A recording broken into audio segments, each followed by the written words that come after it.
Lesson number 9 for Tuesday, May 23rd. Mystery, Babylon the Great. As we read Revelation 17:4-6, what do these verses teach us about the nature of this evil system? And the woman was arrayed in purple and scarlet color, and decked with gold and precious stones and pearls, having a golden cup in her hand full of abominations and filthiness of her fornication. And upon her forehead was a name written, Mystery, Babylon the Great, the mother of harlots and abominations of the earth.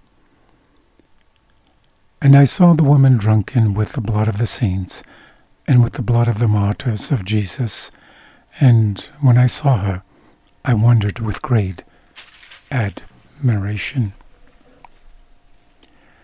As we have seen, Revelation 17 describes an apostate religious system that introduces into Christianity many of the teachings of Old Testament Babylon. In the book The Closing of the Cosmic Conflict, page 43, by Ángel Manuel Rodriguez, it says, in order to search for an understanding of the nature of Babylon, we need to go back to its first reference in the biblical record in Genesis. It all began on the plain of the land of Shinar, a region in the southern part of Mesopotamia, today South Iraq, called Babylon. It is there that the Tower of Babel was built, a symbol of human self-sufficiency, self-preservation, and independence from God. Genesis 11:1-4.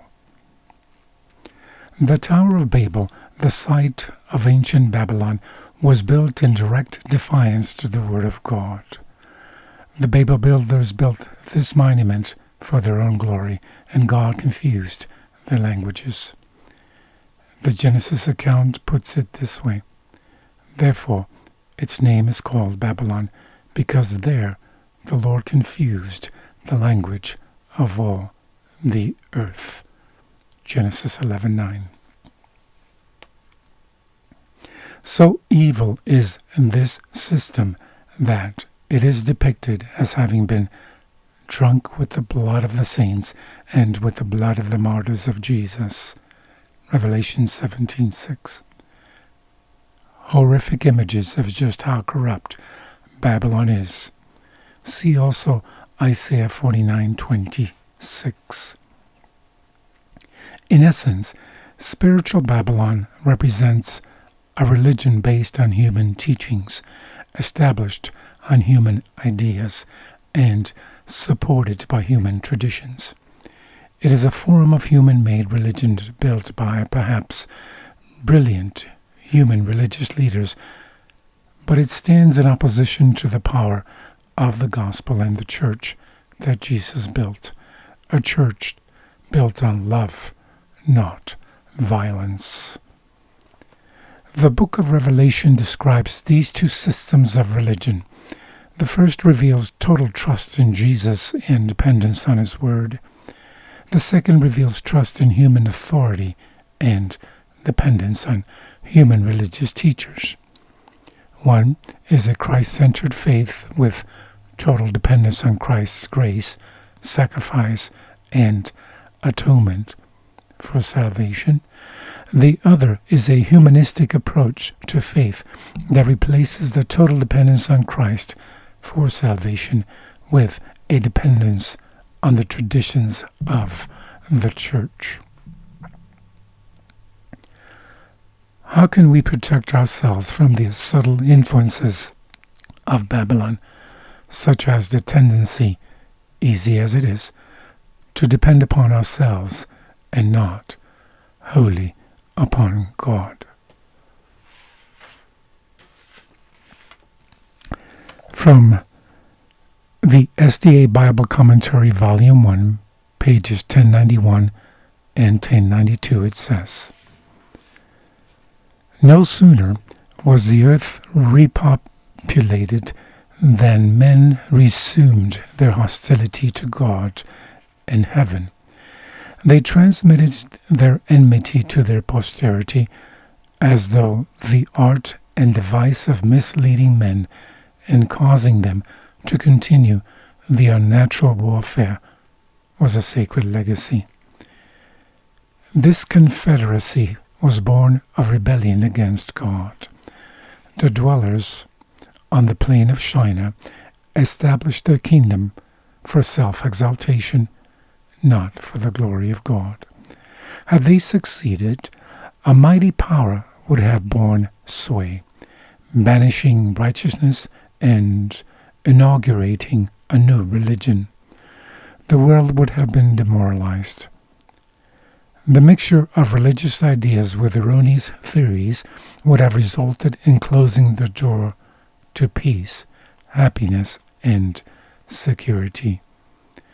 These suppositions, erroneous theories, carried out and perfected, would have directed minds from allegiance to the divine statutes, and the law of Jehovah would have been ignored and forgotten. Determined men, inspired and urged on by the first great rebel, would have resisted any interference with their plans or their evil course. In the place of the divine precepts, they would have substituted laws framed in accordance with the desires of their selfish hearts, in order that they might carry out their purposes. From the book This Day with God, page 322, it says, "Those who are striving to be overcomers will be pursued by the temptations of the enemy. Satan will tempt them to corrupt the principles which all must maintain who would teach the high standard that God has set before them.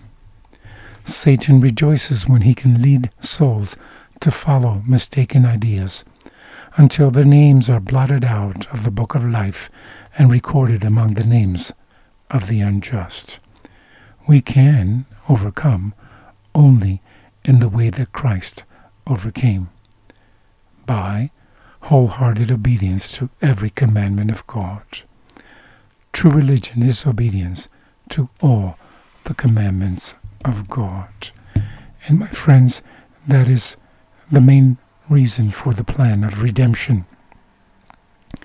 so that humanity who broke God's law of love and violated it and could no longer keep it on their own strength and volition, can look to Christ, can look to the plan of redemption to see how they now can keep the commandments of God.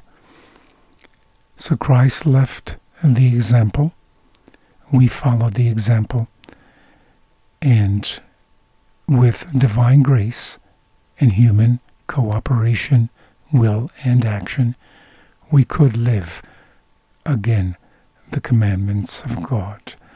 Many in the Old Testament who also broke the commandments achieved a life of victory over all temptation to violate any of those commandments, and many of those will be eternally in the kingdom, because their lives, as well as ours have to be, were in line, in harmony with the principles of God's law. And that is what overcoming is about, overcoming any violation of the 10 Commandments in our lives. Have a blessed day as you choose to go forward from victory to victory in living the commandments of God.